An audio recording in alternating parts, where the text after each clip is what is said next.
Time is up, but would you submit to one of these pat downs? Not if I could avoid it. No, I mean, who would? Oh, she is a funny one, that Mrs. Clinton. And by the way, I know I speak on behalf of millions of American males when I ask, Hillary, where's the swimsuit calendar? We're dying to see it. Hello and welcome to Think About It, where we have two primary goals. One, to get you to think about it, and two, to simply make more sense than Big Sis, Lou Costello, Janet Napolitano, because the scenes that are unfolding at America's airports with the TSA groping and feeling up of every passenger they feel like, it makes no sense to me.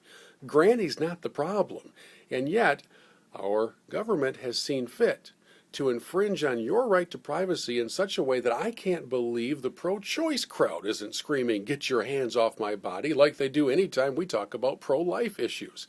All of this seems to be from another planet, which these days seems to fit right into the mold of current-day America. I have a few questions for you regarding this entire fiasco that's unfolding at all of our airports, and soon, by the way, to be extended to your bus stops, train stations, and stadiums, in case you're wondering. Number one, why are we doing this now and not last Christmas? You know, we waited a whole year to discover that the underwear bomber actually put explosives in his underwear. I guess we thought perhaps that was just a name he picked up like Underdog or Batman. He had the explosives in his skivvies, and now you and I are supposed to be subjected to things that normally don't take place until a third date. I don't get why we waited a year or why we're doing it at all. Another question.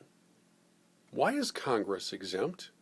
Why can your elected officials and mine make their way through security, walking right past us while we are undergoing this invasive procedure?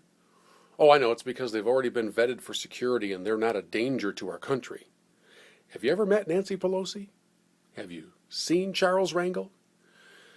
I kind of think that the days of Congress exempting itself from the laws they pass for us should be over.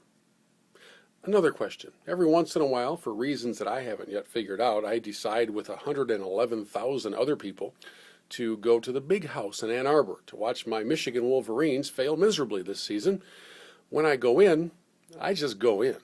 There's nothing serious taking place by way of a pat down or metal detectors or anything like that. In fact, at the last game I went to, I smuggled in a bottle of water.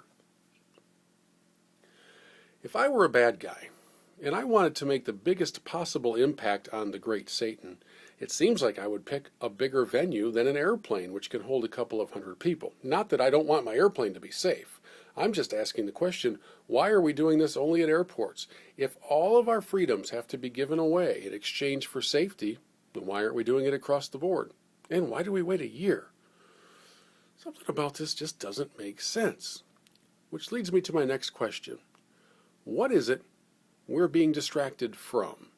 You know, the old days of professional wrestling, the villain always seemed at the most opportune moment to somehow distract the referee to look over there while his partner, his cohorts, were banging a metal chair over the head of the good guy. It infuriated me. I couldn't believe the referee could be so distracted so easily. I'm wondering right now what it is that we're being distracted from while we spend all of our time talking about the groping. I don't know what it is. I don't have an answer to suggest, except that there is something out there. Because, my friends, Granny isn't the terrorist. Little children are not a danger to our country. And yet we're being subjected to either radiation scanning, a feeling up by people we don't know and don't want touching us there, or a sizable fine, or, of course, my favorite is when they shout at you, well, then just don't fly. Okay, well, that ought to help commerce quite a bit. So, where are we headed next? How about to my final question? Why have special exemptions been given to so many groups, especially those that would often fall into the category of potential terrorist? I don't understand it, but I do know this. It's not just about safety. There's something else happening here, and I'd love to have your help in figuring out what it is. Because we as Americans have handed over an incredible amount of our freedoms in just the last couple of years.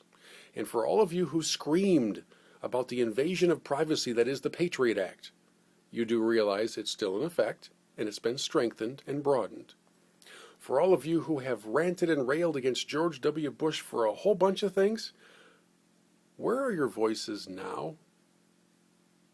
Because this is literally reaching not just into your back pocket, but into your front pocket, into your waistband, and up under your shirt. How much more are you going to take? Hillary thinks it's funny. I don't. Think about it.